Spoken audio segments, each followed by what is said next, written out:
ஈரானின் உச்ச தலைவர் அயதுல்லா அலி கமேனி கொல்லப்பட்டதை தொடர்ந்து அவருக்கு பின் வாரிசாக நியமிக்கப்படுபவர் யாராக இருந்தாலும் அவரும் இஸ்ரேலின் இலக்காக இருப்பார் என்று இஸ்ரேல் அதிகாரப்பூர்வமாக எச்சரித்துள்ளது.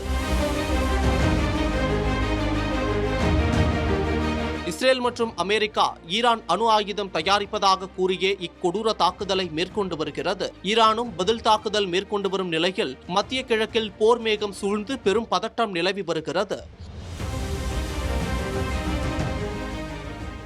கடந்த 28ஆம் தேதி தொடங்கிய தாக்குதலை தொடர்ந்து அமெரிக்கா மற்றும் இஸ்ரேல் படைகள் இணைந்து ஈரானின் உச்ச தலைவர் வீடு மற்றும் அலுவலகம் மீது நடத்தப்பட்ட தாக்குதலில் 88 வயதான அயதுல்லா அலி கமேனி கொல்லப்பட்டதாக தகவல்கள் தெரிவிக்கின்றன.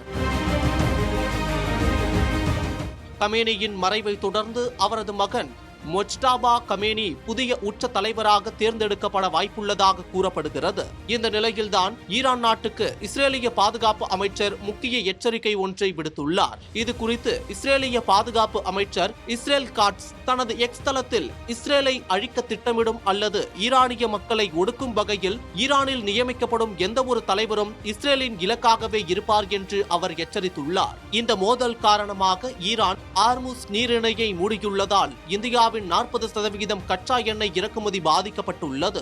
இந்தியாவுக்கு கச்சா எண்ணெய் தர முன்வருவதாக ரஷ்யா தரப்பில் தகவல் வெளியான நிலையில் உலகிற்கான எண்ணெய் விநியோகம் தடையின்றி கிடைப்பதை அமெரிக்கா உறுதி செய்யும் என்றும் ஹார்முஸ் ஜலசந்தி வழியாக செல்லும் எண்ணெய் மற்றும் இயற்கை எரிவாயு ஏற்றி செல்லும் கப்பல்களுக்கு தேவைப்பட்டால் அமெரிக்க கடற்படை பாதுகாப்பு அளிக்கும் என்று ட்ரம்ப் கூறியுள்ளார். எண்ணெய் பற்றாக்குறை ஏற்பட்டால் அதனை ஈடு செய்ய இந்தியா என்ன முடிவெடுக்கும் என்பது குறித்து பொறுத்திருந்துதான் பார்க்க வேண்டும்.